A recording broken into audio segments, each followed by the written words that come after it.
supuesto, se acaba de publicar, se llama Represión y Resistencias, los criptojudíos ante la Inquisición, Europa y América. Y es que realmente pues ha sido un trabajo arduo, un trabajo lleno de tropiezos. Finalmente hacer un libro colectivo no es fácil, hay que enfrentarse con traducciones, con dictámenes, con cambios de direcciones, es decir, es una empresa nada fácil, ¿no? Pero bueno, por fin ya salió a la luz, se lo recomiendo muchísimo y quiero nada más dar una especie de panorama de lo que es este libro. Realmente puedo empezar diciendo que no existe una sola Inquisición, es decir, a lo largo de 3 siglos la Inquisición tomó varias modalidades, estuvo dictada por personalidades con distintas autoridades y distintas mentalidades. Entonces, no se puede considerar la Inquisición como, por supuesto, el mal y el bien, ¿no? Es decir, no podemos ser tan dicotómicos en este sentido. Entonces, pues rápidamente, antes de darle la palabra a nuestra querida Valentina, me gustaría nombrar a los autores que tuvieron lugar en este libro y que, bueno, pues han hecho un trabajo muy reconocido, académico, que ha atravesado por la mirada de otros académicos y que, bueno, finalmente ha dado resultado una propuesta, una aportación a la cultura y a la academia. Entonces, bueno, tenemos primeramente pues el prólogo, nada más ni nada menos, de Silvia Irene Schmelkes del Valle, que, bueno, pues ha aportado su punto de vista de acuerdo a todas las lecturas que ha hecho justamente alrededor de estos escritos. La primera parte tiene que ver con la perspectiva desde Europa hacia América. La segunda parte es de América hacia Europa. Y esto cambia radicalmente las posturas, es decir, cómo nos veían la Suprema, que era pues quien dictaba las autoridades en España, cómo veían a la colonia ahí de la Nueva España, del Perú. Es decir, había como una perspectiva justo muy distinta a cómo desde la Nueva España se veía a la Suprema, ¿no? Es un ejemplo, por decir algo, ¿no? Entonces, bueno, el capítulo 1 participa Angelina Muñiz Huberman, su título es El criptolenguaje de los conversos, e indaga justo cómo las palabras no son inocentes, es decir, hay una dualidad en donde si le rascamos un poco podemos evidenciar de manera velada esta presencia de la doble identidad. Y esto es algo muy importante porque desde Cervantes está revelado justo ese reclamo, esa denuncia de esa injusticia. Por otro lado, el capítulo 2 de nuestro querido Nathan Rochdale, que su título es Teresa de Cartagena, igualmente hace ese estudio lingüístico en donde pues no es solo lo que dice, sino lo que esconde. El capítulo 3, la Inquisición como instrumentum regi, de la centralización del poder del rey de España, de Fernando Ciaramicaro. Por supuesto también defiende cómo el plantear minorías implica esa configuración del poder en España. Entonces es muy interesante su propuesta. El capítulo 4 se llama Pequeñas heréticas, infancia y criptojudaísmo en la Inquisición portuguesa, siglos XVI al XVIII, de Marco Antonio Núñez de Silva, y aquí lo que propone es el cómo los inquisidores se valieron de cualquier estrategia, más allá de la ética, para poder sacar información y poder juzgar a los herejes. Es decir, de lo que trata este artículo es de los juicios que se les hicieron a 3 niñas que forzaron a delatar a sus propios padres. Entonces es muy interesante porque, pues, ¿dónde está esa conciencia del otro, ¿no? Entonces hay un cuestionamiento interesante. El capítulo 5, la familia Sama de Trapani, en Sicilia, un caso de microhistoria de Nadia Celes. Ella hace un estudio de los bienes confiscados, en realidad que los inquisidores aprovechan para poder beneficiarse, sobre todo personalmente. No es así como en teoría debería de haber sido, pero es interesante cómo desaparecen estos criptojudíos a partir de pues estas confiscaciones y este empobrecimiento en donde les quitan pues todas sus pertenencias.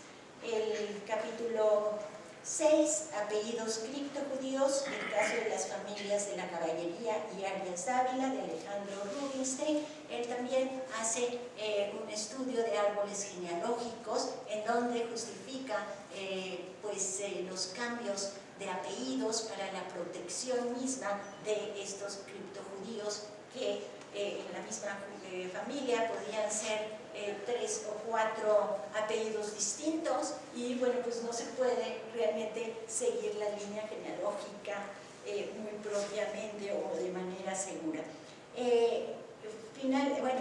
Jacqueline Basallo, tras las huellas documentales de los portugueses judaizantes del Tucumán y Río de la Plata, Inquisición de Lima, también hace un estudio desde América, por supuesto, en donde ella plantea que hay una persecución de supuestos criptojudíos que intentan forzar el establecimiento de la Inquisición en Buenos Aires. Entonces, bueno, no lo logran finalmente, pero son esas propuestas que se dan para esos fines. El capitán Luis de Carvajal y la geografía política del noroeste de Nueva España, nos va a dar la autora su recorrido y sus puntos de vista. Otro que se llama Fronteras Invisibles, el comercio y las redes de parentesco entre los criptojudíos de Nueva España, que lo realiza Alicia Gochman. Por supuesto, el título ya muestra de qué se trata. Luis Butrón, por supuesto, también nos va a dar su punto de vista del artículo que escribe. Y por otro lado, Diego Martínez, Entierro 240, la cultura material de comunidades criptojudías novohispanas. Por supuesto, en parte de la arqueología para poder indagar a partir de las piedras justamente toda una cultura que oculta por la historia. Entonces, pues es muy interesante. Y finalmente, pues, un artículo mío que trata sobre el judaizante Gil Rodríguez, ya no del siglo XVII, como les comentaba, con la gran persecución, sí, con la gran complicidad, perdón, sino es siglo XVIII, en donde ya había una decadencia de la institución y, por supuesto, los inquisidores tenían otras actitudes frente a los reyes. Entonces, bueno, les recomiendo muchísimo este libro y ya le doy la palabra a nuestra querida Valentina. Muchas gracias por estar acá y, bueno, pues queremos escuchar sobre tu artículo. Gracias. Bueno, buenas noches. Quiero comenzar agradeciendo a Silvia por la invitación.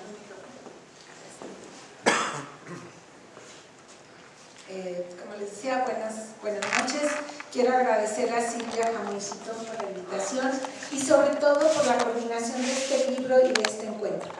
Agradezco también al Centro de Documentación e Investigación Judío de México, a la Fundación Hispano-Judía y a la Universidad Iberoamericana por abrir este espacio de diálogo que articula investigación académica, memoria histórica y experiencia comunitaria. El libro Represión y Resistencias, los criptojudíos ante la Inquisición, Europa-América, nos sitúa frente a un fenómeno complejo que no pertenece únicamente al pasado. El criptojudaísmo no fue solo una estrategia de supervivencia frente a la persecución inquisitorial, fue también una forma de resistencia cultural, simbólica y en muchos casos íntima. Las prácticas religiosas ocultas, los silencios heredados, los gestos mínimos y las memorias fragmentadas forman parte de una historia que atravesó generaciones y territorios. Por eso, considero especialmente significativo que este evento combine la presentación del libro con testimonios contemporáneos. Escuchar hoy a personas que buscan, reconstruyen o resignifican sus raíces criptojudías nos recuerda que la historia no es un ejercicio cerrado ni puramente académico, es una conversación viva entre pasado y presente, entre archivo y experiencia. Este libro aporta algo fundamental, muestra que no hubo una única forma de ser criptojudío ni una sola trayectoria histórica. Hubo múltiples estrategias, geografías y temporalidades tanto en Europa como en América. Esa diversidad es clave para evitar lecturas simplificadoras y para entender la profundidad del fenómeno. La investigación que presento en este volumen se centra en el estudio del capitán Luis de Carvajal como gobernador del Nuevo Reino de León. En mi trabajo analizo la vida de este personaje desde una perspectiva que articula historia política, control inquisitorial e identidad religiosa. La vida del capitán Carvajal no puede entenderse únicamente como un personaje militar o colonizador, sino como una figura situada en un entramado complejo de poder, competencia política, linaje y sospecha, un contexto particularmente presente en la segunda mitad del siglo XVI, cuando se acentuó la carrera por conquistar el norte de la Nueva España. Es así como el ascenso político de Carvajal estuvo acompañado desde temprano por cuestionamientos sobre su origen familiar y su posible vínculo con conversos, lo que lo colocó bajo la vigilancia del Santo Oficio y en una situación muy vulnerable frente a sus rivales conquistadores. De esta forma, los estatutos de limpieza de sangre y la obsesión inquisitorial por la genealogía operaron como instrumentos de control político. En este contexto, la acusación de judaizante a Carvajal y su familia no fue solo religiosa, sino una herramienta eficaz para deslegitimar su autoridad, frenar su proyecto político autónomo y debilitar su liderazgo regional.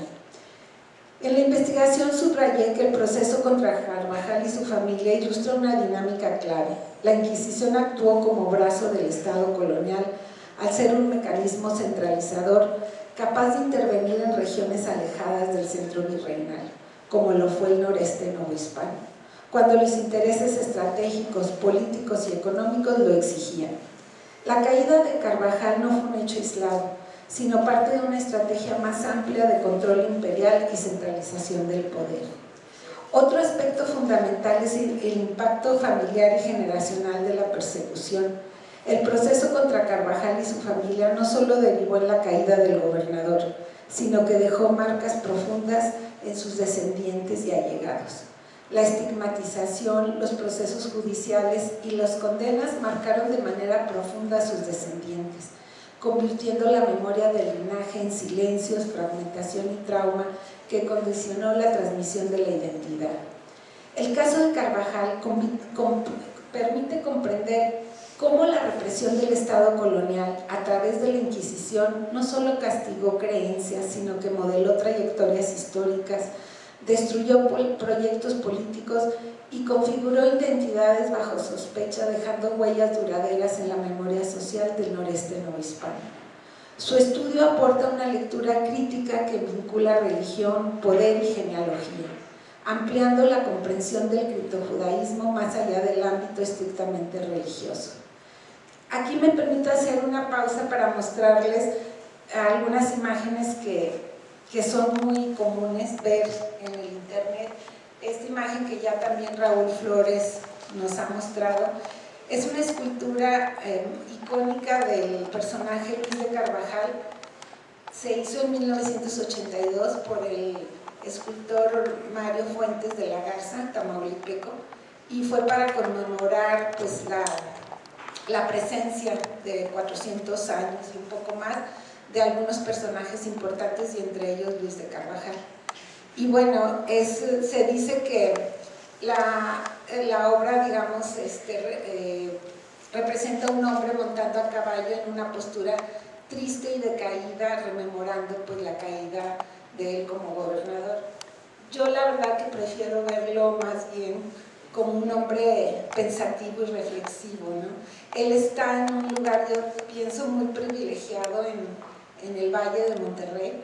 Su rostro, así como lo ven, está mirando hacia la Gran Sierra Madre, muy característica de la ciudad de Monterrey, esas montañas, ¿no? También está viendo hacia el río Santa Catarina.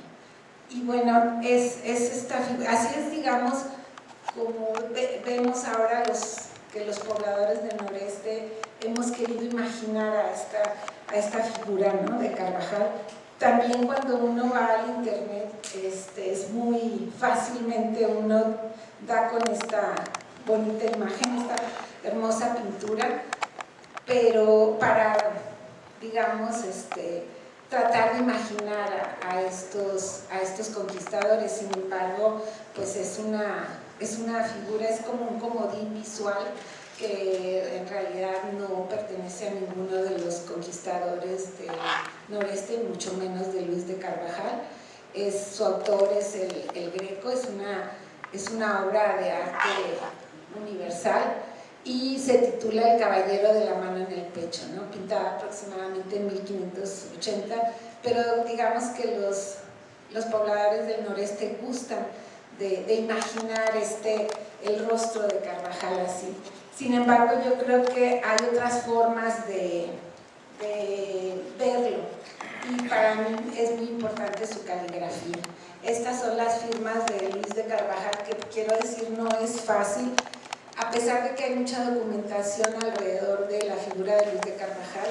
No hay muchos documentos con su firma o su escritura, porque muy posiblemente sus documentos de su gobierno, cuando dio mercedes, encomiendas, hizo fundaciones, ese archivo personal de él como gobernador se perdió. Pero se han podido rescatar las firmas muy joven, de la década de los 50, de la década de los 60, de la década de los 70. Esto es muy importante porque él pone su firma en el contrato que firma con el rey en 1579, y finalmente tenemos una firma de 1587, pocos años antes de su muerte. Entonces esto sí nos aproxima más a lo que es él, pero también hay otras formas de verlo, y es las huellas que él dejó en sus viajes. Raúl Flores hace rato nos contaba de su viaje de descubrimiento. Ahí es un documento muy interesante que él organiza y hace para poder pedir la capitulación del nuevo Reino de León, y esta es la traza, la huella que él deja en su viaje. Sale de la Huasteca, atraviesa por el Tunal Grande, lo que es hoy San Luis Potosí, en un viaje de verdad impresionante, porque no había ni caminos bien trazados ni poblamiento. Llega a las famosas minas de Zacatecas y Fresnillo, se dirige hacia las lejanas minas del Mazapil, para luego atravesar por más al norte, la Sierra Madre, por lo que posteriormente fue Saltillo y Monterrey, y luego retornar al punto de origen, que era la Huasteca. Entonces, esto sí es algo que nos queda de él, ¿no? Dentro de sus muchos viajes, este fue uno de los más importantes que realizó. Y finalmente creo yo que lo que ha quedado plasmado y que hasta hoy pervive, pues es la huella que él deja, y el legado también que él deja en la geografía política de nuestro país, derivado justamente de todo su trabajo en la Huasteca. Y lo que él va a organizar como el nuevo Reino de León, pues es que surge actualmente el estado de Nuevo León, pero digamos es todo un proceso de geografía política donde pues el noreste tiene sus otros estados, pero digamos que esa huella queda indeleble y ese legado persiste. Y yo prefiero verlo así o comunicarlo así, porque creo que son formas de ver su rostro y de recordarlo, ¿no? de sentir su presencia. Bueno, ahora bien, quisiera permitirme una breve reflexión personal, no para sustituir el análisis histórico, sino para dialogar con él. Como investigadora me acerqué a estos temas desde el archivo, la crítica documental y la historiografía, pero también lo hice desde una pregunta más íntima. Los apellidos Garza, Martínez, Treviño, Villarreal, García, Montemayor, presentes en mi propia genealogía familiar, aparecen con frecuencia en estudios sobre el noreste novohispano y en discusiones sobre posibles trayectorias conversas. Esto no constituye una prueba histórica en sí misma, pero sí un punto de partido para la pregunta. En ese contexto, un estudio de ADN autosómico realizado a un familiar cercano, que arrojó un porcentaje reducido, pero significativo, no vino a confirmar una identidad, sino a recordarnos algo fundamental, que la historia familiar y la historia genética no ofrecen certezas absolutas, sino indicios, fragmentos que deben ser interpretados con cautela y responsabilidad. Y esto me parece central subrayarlo aquí. Ni los apellidos ni los porcentajes genéticos definen por sí solos una identidad religiosa o cultural. Lo que sí revelan es la profundidad de los cruces históricos, de las migraciones, de las conversiones forzadas y de las memorias que quedaron suspendidas o silenciadas durante siglos. Por eso considero especialmente valioso que este libro no busque responder a la pregunta ¿quién es o no es criptojudío?, sino cómo operó la represión, cómo se construyeron los silencios y qué formas de resistencia fueron posibles. En este sentido, dialoga directamente con las búsquedas contemporáneas que hoy escuchamos, búsquedas legítimas, pero que requieren siempre el acompañamiento del rigor histórico y la reflexión crítica. Este volumen ofrece justamente eso, herramientas para pensar la relación entre pasado y presente sin caer en simplificaciones, esencialismos ni apropiaciones acríticas de la historia. Quisiera subrayar finalmente que trabajos como los que hoy se presentan nos invitan a reflexionar sobre temas muy actuales, la identidad, la memoria, la transmisión intergeneracional y el derecho a nombrarse. En tiempos donde las genealogías, los archivos y las búsquedas personales cobran nueva fuerza, este libro ofrece herramientas críticas para pensar esos procesos con rigor histórico y sensibilidad humana. Agradezco de nuevo la invitación y celebro la publicación de esta obra colectiva que sin duda será una referencia obligada para quienes estudian la Inquisición, el criptojudaísmo y las múltiples formas de resistencia cultural. Muchas gracias.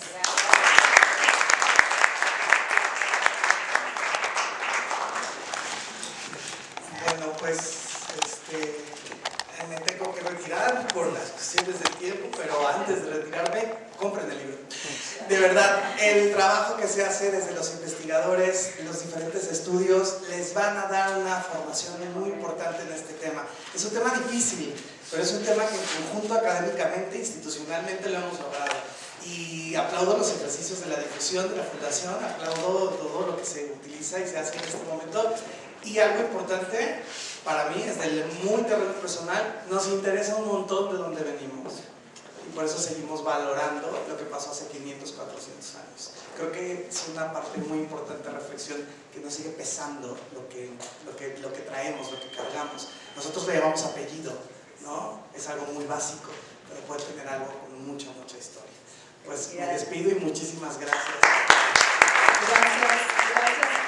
Gracias Silvia, gracias Valentina. Gracias. ¿El libro está afuera? Está